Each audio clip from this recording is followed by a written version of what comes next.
గారికి అలాగే బీరుపాల నరేంద్ర గారికి కొలికపూడి శ్రీనివాసరావు గారికి ప్రత్యేకంగా ధన్యవాదాలు. Thank you sir, thank you so much. మనందరూ తెలుసు 5 ఏళ్ల క్రితం ఇదే వేదిక మీద నుంచి అడిగాం. అప్పుడు అందరిలోనూ నిశ్శబ్దం, నిస్తేజం, కానీ దానికి కారణం ఏంటో తెలియదు అని అనేసి.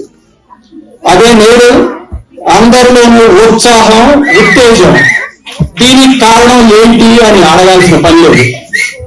కానీ మన అందరిలో ఈ ఆనందానికి కారణమైన ప్రతి ఒక్కరిని తలుచుకొని కృతజ్ఞత తెలపాల్సిన బాధ్యత మన అందరి మీద ఉంది.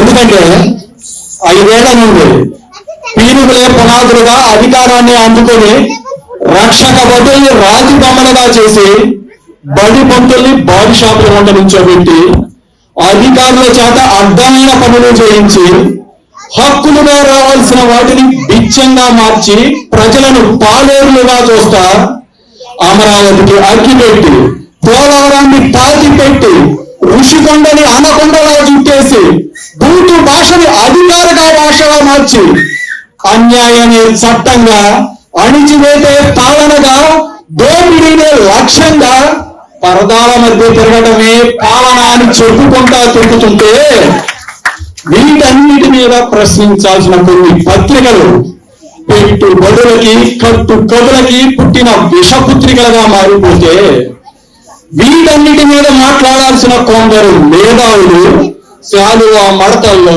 భుజకీర్తుల బిందుల్లో, రంగు నోట్ల కట్టల్లో సేద తీరుగా ఉంటే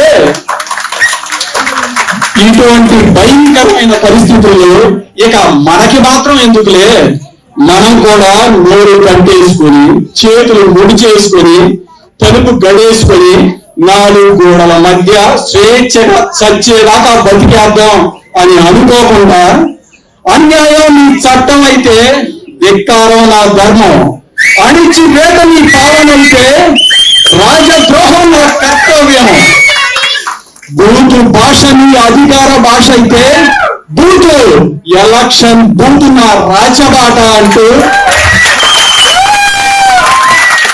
దిక్కులు చిక్కటంగా గర్జించి మరో స్వతంత్ర పోరాటంతో చీకటి కమ్మిన రాష్ట్రంలో చంద్రోదయాన్ని నింపిన ప్రతి ఆంధ్రదేశ భక్తుడికి కృతజ్ఞతాభివందనాలు.